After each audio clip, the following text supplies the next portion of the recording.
Il y a un peu plus de 3 mois, je partais au Costa Rica. Et en fait, pendant ce mois au Costa Rica, ce que j'ai fait, c'est que j'ai fait un jeûne de 21 jours. Donc là, j'en suis à mon 2e jour, donc ça fait 2 jours que je n'ai pas mangé. Je me sens super bien. Mon objectif, donc comme je vous l'ai dit, c'est de me reposer, c'est de me forcer au repos et de faire aussi le travail émotionnel que j'ai à faire sur pourquoi je me mets tout le temps en burn-out en fait. Je voulais vous faire un petit point, j'en suis à 7 jours de jeûne. J'ai plusieurs trucs qui sont remontés cette semaine. Le fait de me sentir coupable de plein de choses et en fait je ne savais pas que j'avais ça en moi. Le 3e vlog concernant mon jeûne long de 21 jours n'est pas sorti hier. Je me suis dit qu'en fait il fallait que je fasse pause, qu'on se parle et qu'on reprenne les choses depuis le début parce que il y avait énormément de désinformation en commentaire, beaucoup d'insultes et d'amalgames faits par rapport à mon histoire, à mon métier, à... J'en passe. Dans cette vidéo, je vais répondre à qu'est-ce que c'est que le jeûne, quelle est la différence avec le fait de s'affamer, d'être dans la starvation. Je vais parler de pourquoi est-ce qu'on voudrait faire ça en fait, pourquoi ma santé n'a pas été en danger, pourquoi ça n'a rien à voir avec des troubles du comportement alimentaire et aussi parler de qui peut jeûner, même si je suis pas forcément la bonne personne pour vous parler de ça, mais en tout cas je vous dirai ce que moi j'ai à vous dire sur le sujet et puis ensuite mes intentions sur cette chaîne et dans ma démarche ici en partageant ces vlogs. On en est à 10 jours et demi, 11 jours. Clairement je vois l'intérêt d'aller au-delà de 7 jours en fait. Et là même au-delà de 10 jours j'ai envie de dire parce que j'ai l'impression que depuis hier c'est en train d'aller à un niveau beaucoup plus deep. Depuis hier il se passe des choses au niveau émotionnel, au niveau spirituel même et honnêtement je m'y attendais pas parce que je suis pas, si vous me connaissez, si vous me suivez depuis longtemps vous savez que je suis pas particulièrement quelqu'un de spirituel. J'ai un peu tendance à repousser la spiritualité parce que c'est pas un truc, c'est un truc qui me fait peur. Enfin, en gros hier j'ai eu une espèce de certitude qui m'est arrivée. Pendant un quart d'heure, j'ai pleuré et j'ai eu une espèce de poids énorme qui est parti de mon cœur en fait. Et on est le 14e jour aujourd'hui, ça fait donc 2 semaines que je jeûne. Je suis vraiment en train de faire un énorme boulot aussi sur ce pourquoi j'étais venue, sur mon burn-out. Je pense que je vois très clairement comment en sortir en revenant, quelles sont les actions que je dois mettre en place, etc. Nous sommes le 20e jour. Autrement dit, demain ça fera 21 jours, donc demain je remange.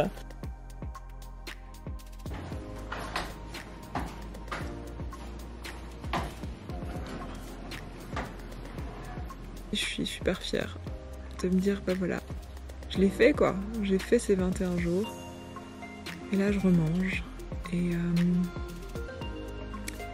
cette expérience c'est quand même un truc de dingue. Je pars demain, je suis super contente de partir parce que je n'en peux plus d'être là, je tourne en rond. Physiquement ça a été un cauchemar. Pour moi la reprise alimentaire avec les fruits clairement c'est pas mon truc. Bon bah ça y est, nous y sommes. C'est le dernier vlog de cette série de vlogs sur mon jeûne au Costa Rica de 21 jours. Et aujourd'hui dans cette vidéo, j'ai décidé de vous faire un bilan de qu'est-ce que j'en pense. Voilà, mon retour d'expérience finalement, 3 mois après. Au moment où j'enregistre ça, on est le 20 octobre. Je suis partie du Costa Rica après remontée alimentaire, je crois autour du 8 juillet, je ne sais plus exactement la date.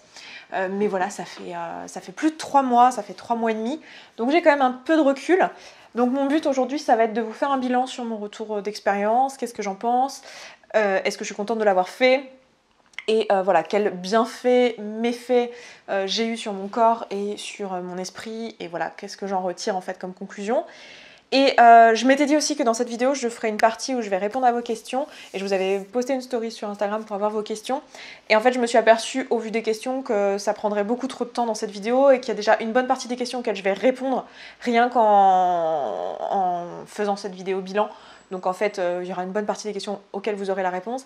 et que pour les autres ça prendrait trop de temps pour le mettre dans cette vidéo. Du coup j'ai décidé que demain je ferai un live demain soir pour répondre à vos questions sur le sujet du jeûne long, sachant que je me suis aperçue que dans vos questions quand même vous êtes partis du principe pour beaucoup d'entre vous que j'étais une experte du jeûne alors que c'est pas le cas du tout. Je suis pas habilitée à accompagner qui que ce soit à faire un jeûne.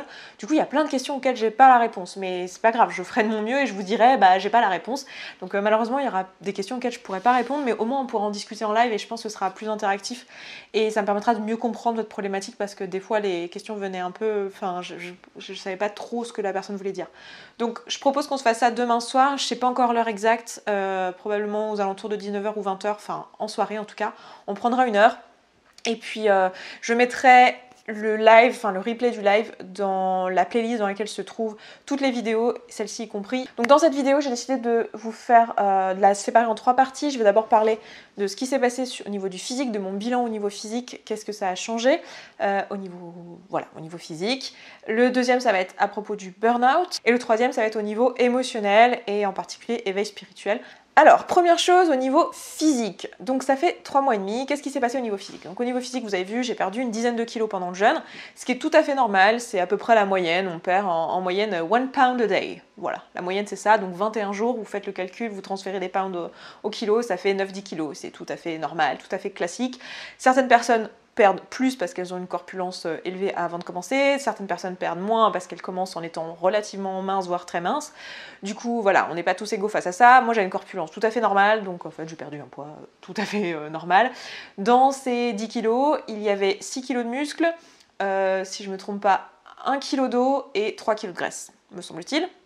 Je remettrai au pire ici si je me suis trompée parce que j'ai mes données en fait. J'ai pris des photos à chaque fois qu'on me prenait mes vitals, en fait j'ai pris des photos pour voir où est-ce que j'en étais et me rappeler d'un jour à l'autre, enfin d'une semaine à l'autre, d'un jour à l'autre et puis les avoir en repartant. Donc j'ai des photos, donc je sais exactement combien de kilos de chaque truc j'ai perdu. Conclusion numéro 1, ne faites pas ça pour perdre de la graisse les gars. Parce que 3 semaines de jeûne pour perdre 3 kilos de graisse, voilà, autant vous dire que la première semaine, quand on fait un jeûne d'une semaine, en une semaine, on a perdu, je sais pas, 5 kilos, ce qui était à peu près mon cas. Sur les 5 kilos, j'avais 400 grammes de graisse. Hein. Tout le reste, c'était du muscle. Et dans l'eau, en fait, il y a beaucoup d'eau qui vient en fait qui provient des tissus musculaires. Du coup, vous perdez beaucoup d'eau, beaucoup de muscles au début, et c'est normal parce que, je vous l'expliquais dans cette vidéo-là, que je vous remettrai ici, mais sur mon autre chaîne, mais c'est la source d'énergie préférentielle du corps dans un premier temps, avant de passer sur les corps cétoniques, et donc avant de passer en phase cétogène. Voilà, ils préfèrent aller dans les muscles et dans le foie et dans les muscles parce que c'est ce qui est le plus accessible, mais c'est pas la source d'énergie à long terme. Au bout d'un moment, le corps est pas débile, il va pas se dire tiens, et si je tapais dans mon cœur? Non, il se dit j'ai des réserves de graisse, autant aller là-bas. Mais tout au début, on a tendance à perdre beaucoup plus de muscles, donc j'ai perdu beaucoup de muscles la première semaine et après c'était un peu plus du gras. Donc voilà. Qu'est-ce que j'ai repris sur ces kilos-là? Alors, on peut s'attendre à reprendre ces kilos, donc n'ayez pas peur si vous êtes un peu mince et que vous voulez faire un jeûne, vous allez reprendre votre poids. Moi, j'ai repris sur la totalité, j'ai repris 5 kilos. En fait, peut-être même que j'en ai repris que 4 parce que je me suis pesée. En fait, j'ai pas souvent accès à une balance parce que je suis beaucoup en voyage. Là, je me suis pesée, mais je suis dans ma semaine de règles. Donc, en fait, je sais que normalement, j'ai un peu plus d'eau et que j'ai tendance à avoir presque 1 kg, voire 1,5 kg dans certains mois en plus. Donc, on va dire que j'ai au moins, j'ai au pire, je veux dire, repris 5 kilos, très probablement 4. Et si j'en crois ma balance, j'ai pas repris la totalité du muscle, j'ai repris la totalité de l'eau et j'ai pas repris de graisse. Voilà, si j'en crois ma balance, sachant que c'est pas la même balance sur laquelle je me pèse ici et sur laquelle je me pesais là-bas, et que vous savez que les balances à impédance, ça change d'une balance à l'autre, mais disons que dans les grandes lignes, dans les proportions, c'est ça, donc c'est plutôt cool. Moi je suis plutôt contente, je peux voir sur mes hanches que j'avais perdu pas mal de gras en fait au niveau de la ceinture abdominale et que du coup les os de mes hanches, je veux dire, je peux toucher, enfin j'ai pas les os à vif du tout, hein, mais je peux remarquer que sur mon corps les sensations physiques sont effectivement les mêmes, donc j'ai pas l'impression d'avoir repris beaucoup de gras. Je vois par contre qu'ici je me suis remplumée un peu, ce qui est cool parce que je sais pas si vous vous souvenez, mais à 21 jours j'avais quand même les clavicules qui ressortaient, voire ici un petit peu des marques. Désolée, je suis pas très loin du micro, donc à mon avis ça frotte peut-être ce que je suis en train de faire. Mais j'avais vous voyez ma cage thoracique quoi. Ce qui est pas un truc que je trouve... j'ai pas de problème sur les autres, hein, mais sur moi j'ai pas envie de le voir en fait, donc je suis très contente d'avoir m'être emplumée un peu. C'est certainement dû au fait aussi que j'avais pas mal perdu d'eau, donc en fait on a tendance à avoir l'air un peu plus creusé et tout ça quand on perd de l'eau. Donc voilà, au niveau du poids, c'est ça. Au niveau du reste, donc intestin et migraine et jambes lourdes, parce que c'était un peu les 3 trucs sur lesquels potentiellement je pouvais voir des choses se passer pendant le jeûne. Au niveau des intestins, les gars, mais je regrette de ne pas l'avoir fait il y a 10 ans, en fait. Parce que j'ai passé des années de souffrance à être constipée toute ma vie. Voilà, ça va beaucoup mieux depuis que j'ai une alimentation qui est principalement végétale, depuis que j'ai arrêté la viande totalement et que j'ai jamais trop mangé de poisson, donc voilà, que j'ai arrêté en tout cas toute chair animale et que je me suis tournée vers une alimentation végétalienne. Je sais qu'il y a beaucoup de gens pour qui c'est compliqué quand ils se tournent vers une alimentation végétale, ils ont plein de problèmes inverses, justement tout ce qui est légumineuse et tout ça, il y a plein de gens sur qui le transit ça marche pas. Moi, ça a été au contraire trop bien et c'était pourtant pas ça, c'est-à-dire que je continuais à avoir beaucoup de douleurs au ventre, beaucoup besoin d'utiliser des compléments alimentaires qui sont en fait des laxatifs naturels mais qui portent pas vraiment leur nom. Je dépendais pas mal de ça, c'est-à-dire que j'en prenais toutes les semaines. Si j'en prenais pas, des fois j'avais mon transit, je pouvais ne pas aller aux toilettes pendant toute une semaine sans problème alors que j'avais une alimentation végétale. Et je vous parle même pas de si je suis en voyage et que par malheur dans toute une journée j'ai pas mangé de légumes. Pour moi c'était la fin du monde. Et là depuis 3 mois et demi j'ai un transit normal. Mais c'est ouf, ça ne m'est jamais arrivé de ma vie. Et pourtant, j'ai testé des trucs, je veux dire, les compléments alimentaires, en veux-tu en voilà, depuis que je suis gamine. Parce que comme je vous disais, moi j'ai des problèmes intestinaux depuis que je suis enfant, enfin c'est pas un truc qui est récent. J'ai un truc que beaucoup de gens ont, il y a 10% de la population française qui ont ça, mais c'est que j'ai le côlon un tout petit peu plus long que la moyenne. Donc c'est rien de grave, mais ça, c'est pas confortable. Donc en fait, moi les douleurs de ventre, les douleurs de constipation et de diarrhée, c'est un truc auquel j'étais totalement habituée. Et d'ailleurs là, j'ai été malade, rien de grave, mais voilà. Je vous passe les détails. Et ben la douleur, les crampes au ventre, j'avais mais oublié. Je me disais, oh mon Dieu, mais je comprends que les gens ils aillent pas bosser quand ils ont une gastro. Moi, tu vois, je pouvais avoir une gastro, je m'en rendais même pas compte en fait. Parce que c'était mon quotidien d'avoir mal au ventre comme ça en fait.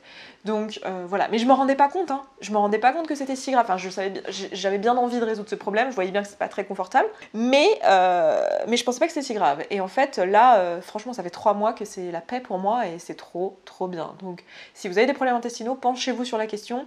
Moi, j'avais déjà fait des lavements, des compléments alimentaires, des probiotiques quand j'étais plus jeune. Alors j'en avais pas fait depuis longtemps, donc là j'étais en train d'envisager, si ça marchait pas, de repasser par des probiotiques. Mais voilà, j'ai un peu la flemme, puis en plus tout le monde y va de son petit conseil. C'est un peu comme l'obésité, quand tu dis que t'as un problème d'intestin, les gens ils font attends, mais arrête le gluten, oh, j'ai un tel qui a arrêté le sucre, c'était magnifique. Bref. Et en fait, pour moi, il n'y avait pas eu de solution. Alors, je vais pas faire ça en vous disant ouais, mais attends, t'as des problèmes d'intestin, mais va faire un jeûne, parce que j'en sais rien, on est tous différents. Faites vos recherches, mais en tout cas, sur moi, franchement, je suis tellement contente et j'aurais dû faire ça avant. Si on me l'avait dit, ça m'aurait peut-être simplifié la vie. Après, c'est un sacré sacrifice, 21 jours de jeûne, faut dire la réalité, faut quand même le faire, mais ma foi, super contente. Deuxième truc, c'était les migraines. Alors, les migraines, c'est pareil, c'est un truc chronique chez moi. J'ai des migraines ophtalmiques avec aura depuis que je suis toute petite.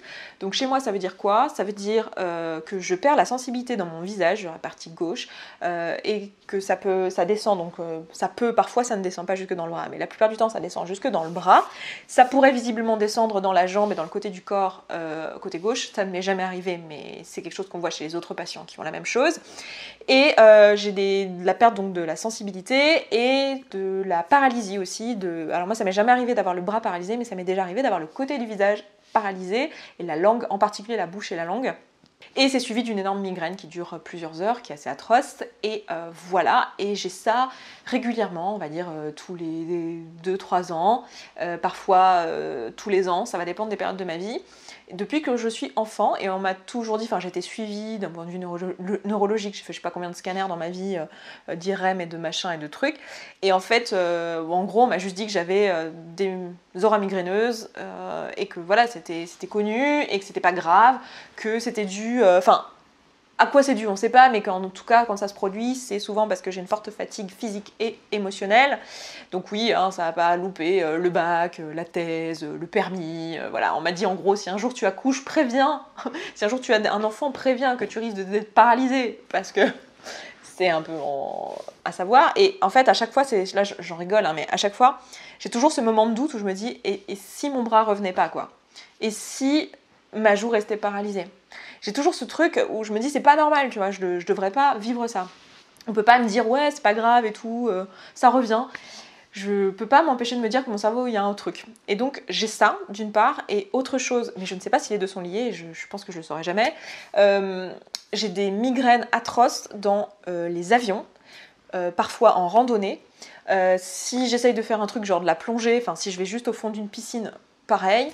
Et ces migraines-là, elles sont différentes pour moi parce que ça va pas être une migraine diffuse comme c'est le cas des auras migraineuses, ça va être plutôt une sensation atroce qu'on est en train de m'enfoncer une aiguille tricotée dans le crâne et j'ai juste envie de me flinguer. Voilà, c'est juste atroce. Je ne connais aucune douleur aussi terrible que celle-ci jusqu'à maintenant. Après, j'ai pas subi plein de trucs, j'ai pas eu d'enfants notamment, avec lesquels comparer, mais c'est la douleur la plus atroce que je connaisse, et ça m'arrive dans les avions. Au moment de la descente, je sais qu'on est en train de descendre dans l'avion, avant que le pilote l'ait annoncé en fait, parce que d'un seul coup, je vais avoir un... comme ça, genre la sensation qu'on m'a pas prévenu et qu'on m'a dit tiens, une aiguille tricotée dans ton cerveau, ça te va. Vraiment la sensation que mes veines vont exploser, enfin assez affreux. Et donc en général, dès que j'ai les premiers signes qu'on est en train de descendre, je prends de l'ibuprofène 400 hyper à fond pour pouvoir supporter la descente. Et malgré ça, j'ai un peu mal. Très souvent, à l'arrivée, je suis complètement assommée. Il faut que j'en reprenne un peu plus tard. Dès que j'ai mes 3 heures qui sont passées, je reprends un autre. Et voilà, et je prends relativement régulièrement l'avion, donc c'est assez atroce. Qu'en est-il de ces migraines-là? Alors, le premier type de migraine, je peux pas vous dire, j'ai que 3 mois de recul, et donc je sais pas si je vais continuer à en avoir. Parce que c'est un truc qui se produit en ce moment. Franchement, j'en ai pas eu. Ma dernière, elle date d'il y a 5 ans. Donc, et c'est la première fois que j'ai autant de temps entre 2 migraines ophtalmiques. Donc en fait, je sais pas si je les ai encore en fait, si c'est résolu, je ne sais pas. Est-ce que je suis végétarienne depuis 6 ans et végétalienne depuis 4 ans? Donc est-ce que ça peut être lié à ça? J'en sais rien. Franchement, l'avenir nous le dira. Je vous dirai dans 10 ans si j'ai fait des migraines ophtalmiques ou pas. Je pense qu'aussi il y a une gestion du stress qui est un peu différente. J'ai pas la même vie. Je vis une vie qui est plus en accord avec moi-même. Donc ça doit certainement jouer. Donc je peux pas vous dire sur les auras migraineuses. Par contre, sur les migraines classiques, entre guillemets, dans les avions, j'en ai plus eu une seule depuis. Voilà. Le retour du Costa Rica, en fait, je me suis dit, allez hop, je vais faire le test, je vais juste pas prendre de médoc et au pire, la migraine se déclenche et dès qu'elle est déclenchée et que voilà, elle est là, le problème c'est que si j'attends qu'elle soit là, vraiment là, le médicament va faire effet mais ça va prendre un peu plus de temps et je vais quand même avoir mal. Et je me suis dit bon allez, je le tente parce que sinon je ne saurais jamais. Et en fait à chaque fois avant, j'attendais juste les premiers signes de la migraine pour prendre le médicament. Là, je m'étais dit je vais attendre vraiment qu'elle soit déclenchée si je dois en prendre. Et en fait, j'ai attendu, et le pilote a annoncé qu'on était en train de descendre, et moi j'étais pas au courant, je fais ah bon, on est en train de descendre? Ah, c'est trop bien. Alors que d'habitude, je peux vous dire que je suis la première au courant. En général, je sais qu'on est en train de descendre à peu près en même temps que j'entends les premiers enfants dans l'avion se mettre à pleurer. Pour ceux qui ont des problèmes aux oreilles, vous savez, quand on grandit, souvent au niveau du nez, des oreilles, on peut avoir des trucs qui popent dans l'avion et qui font mal. Et ça arrive souvent à la descente. Et du coup, moi, dès que je commence à avoir mal, en général, c'est le moment où les bébés pleurent. Et quelques minutes après, le pilote nous dit qu'on est en train de descendre. Donc, et là, le pilote a dit qu'on était en train de descendre et moi, j'avais rien senti. J'ai pas eu de migraine, rien du tout. Mais genre, rien du tout. Même pas un petit mal de tête anodin. Rien. Mais quand je vous dis rien, c'est rien. Et après, j'ai repris l'avion pour rentrer, donc, parce qu'en fait, j'ai fait Costa Rica, Toronto, parce qu'à Toronto, c'est là où j'ai fait mon tatouage en fait à l'aller. Donc, j'ai refait un arrêt-retour. Et ensuite, j'ai fait Toronto-Paris. Et pareil, là c'est un plus long courrier. Et pareil, j'ai pas eu de migraine, j'ai pas pris de médicaments. Alors depuis, j'ai pas repris l'avion. Mais je le reprends très prochainement au mois de novembre et je vais de nouveau pas prendre de médicaments. Je n'ai pas eu de signes en fait, j'avais quand même des migraines régulièrement après au quotidien, des maux de tête et tout ça, j'en ai pas eu. Après j'ai changé quelque chose dans mon alimentation, c'est que je ne bois plus de café depuis mon retour du Costa Rica, donc je bois du café mais je bois du café décaféiné. Alors bon, je me suis pas défaite de l'addiction du café mais je me suis défaite de la caféine, donc est-ce que ça peut avoir un rôle là-dedans parce que le café c'est pas super pour les maux de tête. Moi j'avais souvent des maux de tête, je me rendais compte que j'avais des maux de tête quand je buvais un peu plus de café et après je voyais pas forcément de corrélation avec mes migraines non plus, donc je sais pas. Mais j'avais des migraines de manière régulière. Après la grosse différence c'est que depuis j'ai changé mon rythme de sommeil, donc il est possible que mes migraines chroniques du quotidien avaient aussi à voir avec ma fatigue chronique, donc possible que ça ait un rapport, mais voilà, en tout cas ce que je peux vous dire au niveau du physique. Après au niveau des jambes lourdes, j'ai vu peut-être une légère amélioration à mon retour, mais franchement je peux pas dire que c'est résolu en fait. J'ai toujours les jambes lourdes, donc j'ai pas vu de vraie réelle amélioration de ce point de vue là. Voilà, sur les autres trucs, au niveau physique, ma peau, mes cheveux, mes ongles, tout ça, j'ai eu globalement les cheveux un peu plus abîmés, la peau un peu plus sèche et les ongles cassants, mais maintenant c'est revenu. Je trouve que voilà. Bon après, faut pas se fier trop à mes cheveux parce qu'en fait, pendant la perte de poids de manière générale, je crois que je vous l'avais dit dans cette vidéo là, où j'avais fait les désagréments liés à la perte de poids. En fait, durant ma perte de poids, si vous regardez mes vidéos où je suis en obésité et les premières vidéos où on voit que j'ai clairement perdu à peu près 10-15 kilos, on voit que ma masse de cheveux a aussi baissé. Et visiblement, c'est un truc courant dans la perte de poids, même si vous faites une perte de poids qui est saine d'un point de vue. Parce que moi, le rythme auquel j'ai perdu, honnêtement, j'ai perdu 20 kilos. Alors, en fait, par rapport à mon poids le plus haut, je suis à peu près à 25 kilos, mais par rapport aux photos et au moment où vraiment je m'y suis mise, j'ai à peu près 18-20 kilos. Voilà, donc à voir, mais j'ai tout ça s'est fait sur 2 ans. Donc en fait, on n'est pas sur une perte de poids qui est super rapide. Et pourtant, j'ai perdu pas mal de cheveux. Voilà, donc après j'ai pas remarqué que j'ai perdu plus de cheveux avec le jeûne en fait, ou que ma peau est devenue particulièrement sèche avec le jeûne. J'ai pas remarqué tout ça, mais j'ai pu me dire à mon retour que ouais, j'étais contente de réutiliser des crèmes, de réutiliser un shampoing cool pour mes cheveux et tout ça. Et voilà, mais sinon rien de particulier sur tout le reste. Au niveau physique, j'ai rien noté de particulier. Ensuite, pour la deuxième partie de cette vidéo, pour tout ce qui est aspect burn-out. Alors, il y a pas mal de choses qui ont changé, il y a pas mal de choses qui sont enclenchées au niveau changement, qui ne sont pas encore effectives. Dans mon cas, vous savez que je ne suis pas passée très loin du burn-out, alors je ne suis pas allée jusqu'au burn-out clinique. Mon interprétation de ça, c'est que j'étais pas dans un épuisement physique qui est du même ordre que quelqu'un qui fait un boulot qui lui prend de l'énergie et qui fait que lui prendre de l'énergie, parce que moi je suis dans un boulot où je suis alignée avec ce que je fais. Je me plais, j'adore mon métier, j'adore coacher, j'adore faire des vidéos, j'adore faire des podcasts, j'adore tout ce que je fais ici qui est en relation avec mon entreprise. Donc globalement, les tâches que je fais ne sont pas des tâches qui m'enlèvent de l'énergie. Il y en a quelques-unes qui m'enlèvent de l'énergie. Là, c'était plus que j'étais pas mal épuisée et que je n'arrivais pas à déléguer les tâches qui m'enlèvent de l'énergie, persuadée que en fait, il fallait que ce soit moi qui les fasse. Ou c'était même pas tant ça, mais juste pas d'espace mental en fait pour juste prendre le temps de déléguer en fait, c'était surtout ça.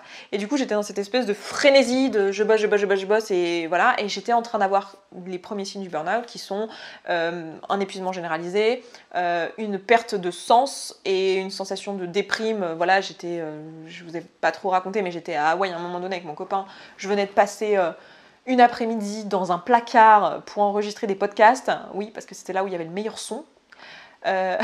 J'étais assise par terre dans un placard pour enregistrer mes podcasts. Non mais vraiment, genre la meuf elle est tarée quoi. Et mon copain me dit à un moment, bon écoute Esther, ça serait bien qu'on sorte en fait, parce que on est arrivé à Hawaï depuis hier, et on était à Maui, enfin, on est sur Maui depuis hier, et en fait on n'a pas vu la lumière du jour, donc stop, tu vois, t'arrêtes. Et c'était au moment de la Saint-Valentin cette année, et on avait prévu d'aller à Maui pour passer du temps tous les deux. Alors on avait prévu de travailler, on était allés à Big Island et à Oahu, parce qu'on avait des trucs professionnels tous les deux. Et par contre on avait prévu d'aller à Maui juste pour nous. Et en fait, j'ai trouvé le moyen d'enregistrer des podcasts dans un placard, et je suis sortie du placard, je pleurais, on était sur le lit, je pleurais toutes les larmes de mon corps, enfin bref, ça allait pas du tout. Donc voilà, et je voyais pas de sens, et j'avais l'impression que si j'allais manger avec lui au restaurant, c'était une perte de temps en fait, que j'allais... que c'était pas assez, en fait, c'était pas assez stimulant, que c'était pas assez utile, pas assez tout ça, enfin voilà quoi, encore tous ces trucs de culpabilité et tout ça, de je bosse pas assez. J'avais l'impression, si vous voulez, que le moindre des choses, c'était...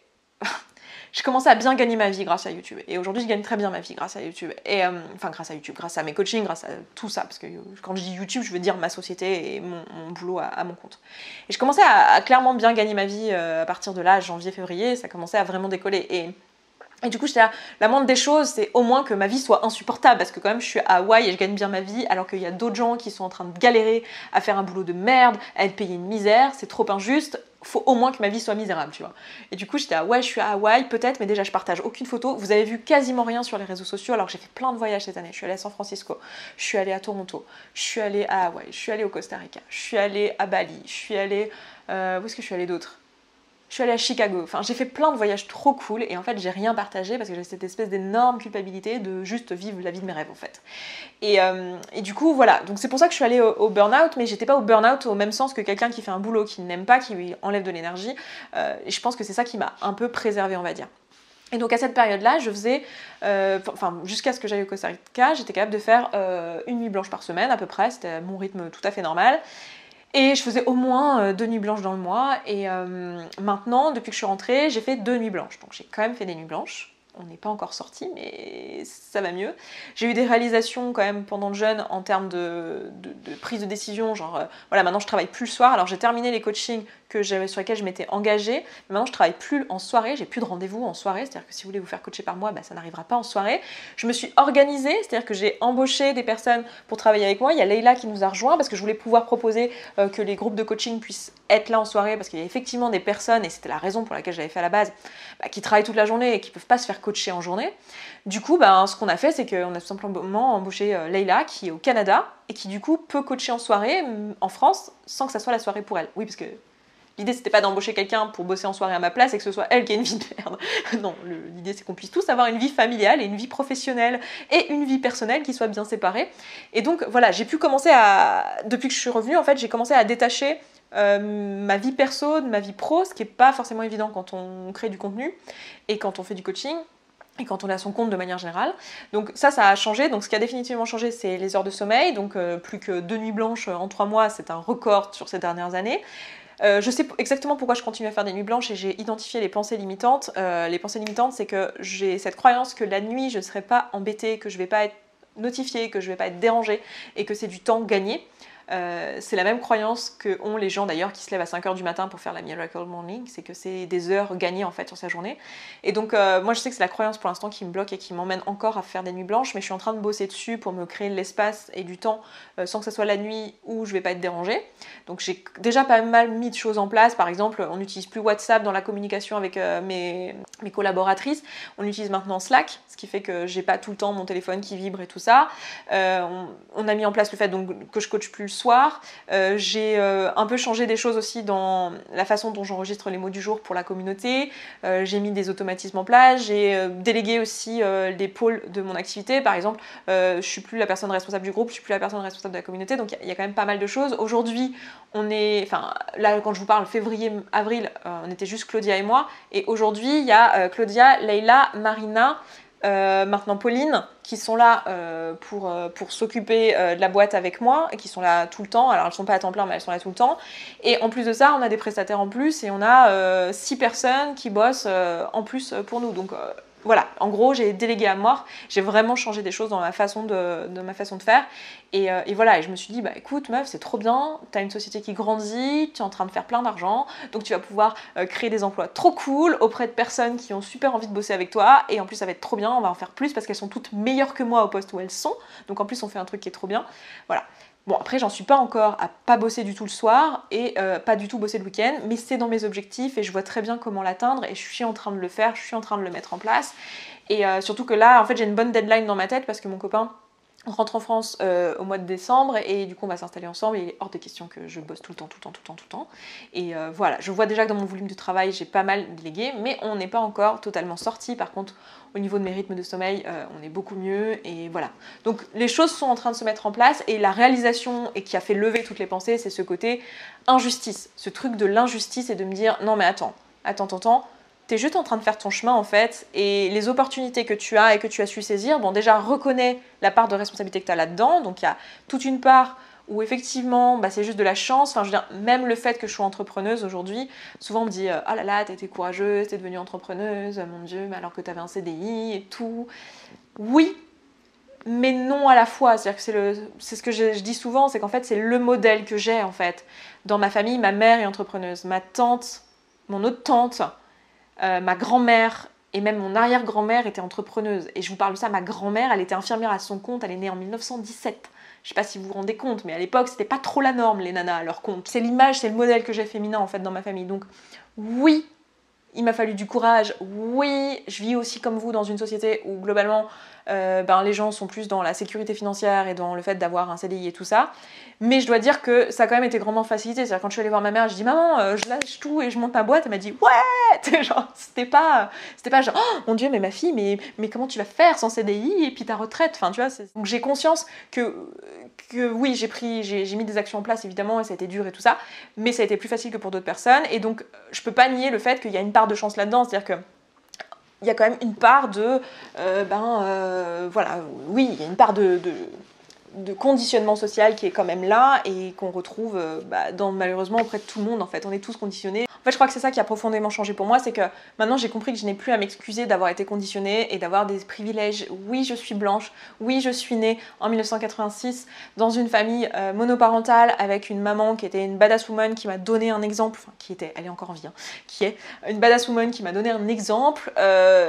Oui, voilà, j'ai eu ces chances-là. Après, c'est aussi l'histoire que j'ai choisi de me raconter, parce que je pourrais raconter une histoire tout à fait différente, en mode putain j'ai pas eu de chance, j'ai pas connu mon père, le seul beau-père que j'ai eu, il a trouvé le moyen de me faire des attouchements sexuels, j'ai grandi dans une secte, j'ai pas eu le droit de penser par moi-même, je me suis lancée dans la vie toute seule parce que ma mère voulait plus me parler, parce qu'elle était encore dans la secte. Oui, je pourrais me raconter cette histoire-là et me faire mon Calimero, mais c'est pas du tout ce que j'ai envie de retenir en fait. Moi ce que je vois, c'est tous les privilèges que j'ai eus, et que j'ai envie de m'approprier et que j'ai envie d'utiliser et à bon escient en essayant de faire ce que je pense être juste dans ce monde. Et c'est ce que je fais à travers cette chaîne, c'est ce que je fais à travers mon boulot. Je pense faire quelque chose qui apporte du bien.